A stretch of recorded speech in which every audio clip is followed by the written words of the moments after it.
Hey guys, it's Charlie. I wanted to talk a little bit about this campaign season. I mean, today across the country, a lot of primaries took place, and we saw today, people like Congressman Bonnier come out slamming the Obama administration for the $787 billion stimulus package. 18 months they've had to make it work, and it hasn't worked.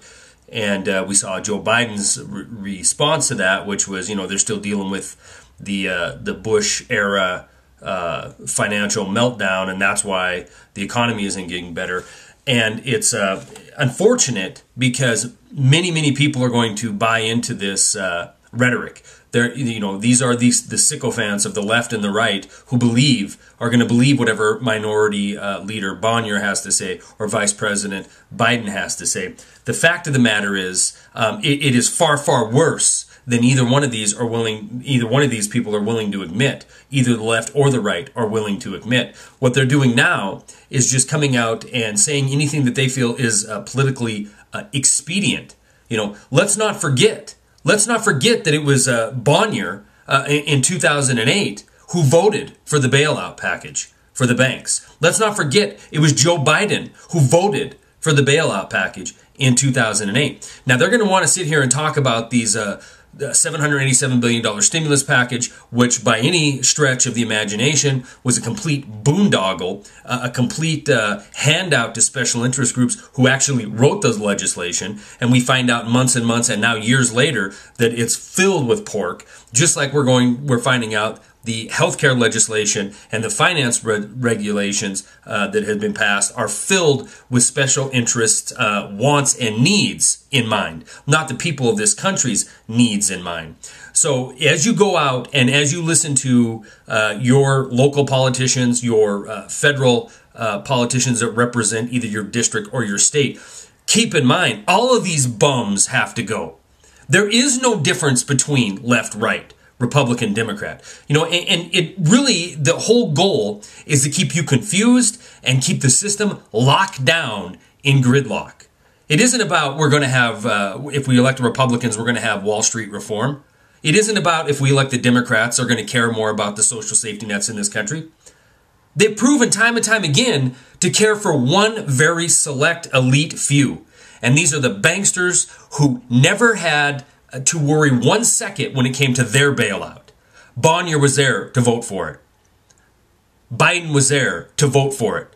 They made sure that these things went through. They made sure that Hank Paulson got his $700 billion, which now has expanded and exploded into, we don't even know how many trillions of dollars, 23.7, 30, 40. We don't even know how much is being guaranteed or how much the American taxpayer is insuring through the Federal Reserve and through the Treasury. This is what we do know.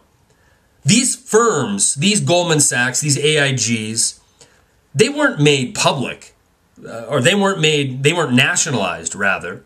They had the best of both worlds, okay? Their debts, their criminal, in some cases, criminal practices, as Goldman Sachs has been charged a pittance, $500 million in fines.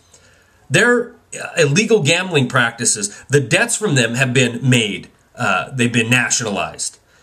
Their failures have been made your problem, but their profits remain privatized. They have the absolute best of both worlds. Thank you, Congressman Bonnier. Thank you, Vice President Biden, because we have you to thank for this.